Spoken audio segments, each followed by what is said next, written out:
এ আজিজ, আমি চলি কেন? আর তো 2 বিলে আছে, এটুকু হয়ে গেলে বাড়িতে এসে খরচ নিলিস। আর শুক্রবার তো আমি আবার নামাজ পড়তে যাবো। ঠিক আছে, এই তুই নামাজ পড়তে যাবি নি? যাবো কি ওরি, এখনো তো বিলি লিয়াইতে আছে। হলে দেখ ভাগ দেবে না, আমি লিড দেবো, যাতে চানকে নামাজ পড়তে যা। কিন্তু এখনো তো বুঝা যাচ্ছে একলা লিয়াইতে গেলে তো বিকাল হয়ে যাবে। সে হোক, তোর কথা চিন্তা করতে হবে না, তুই যা তো। ঠিক আছে, এই লে আমি মাছ কি করবো, তুই লি যা। লে দত্তা, বাড়িতে খেয়াল লিয়ে আসার সময় ওদিকে বেলা শুনতে আলিনি বেগুন লিখছে শুনেছে না মাছ দরকার। কিন্তু এর আগের দিনও তো আমি মাছ লিয়েছি। তো কি হয়েছে, লে ধর, হ্যাঁ আমার খেতে ইচ্ছে গেলে তোর বাড়ি খেয়ে আসবো। আচ্ছা ঠিক আছে, তাহলে ভাবে তুই সন্ধ্যাবেলা চলে আসবি। কি ব্যাপার, মন্দিরে আবার কিসের ঝামেলা হচ্ছে? সবাই উল্লারা করেছে, আমরা কিছু বুঝে নেই। ওই শালার কি ক্ষতি করেছে আমরা কাতার মসজিদ ভাঙতে গেছি। শালার প্রতিবার আমাদেরই ক্ষতি করে। এই বেলা শুনছে নে। ও তারকা, কি হয়েছে গো? কি হবে আবার? শালার এত বড় সাহস, রাতে মন্দিরে ঢেকে ঠাকুরের হাত ভেঙে দিয়েছে। কারা?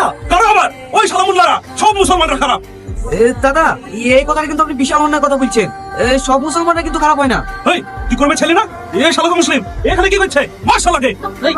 ও তারকা, তারকা, মানো না তারকা, তারকা, তারকা। এই শালা, যে তো ঠাকুরের হাত ভেঙেছে, তুই টাকা বাঁচাতে আছিস।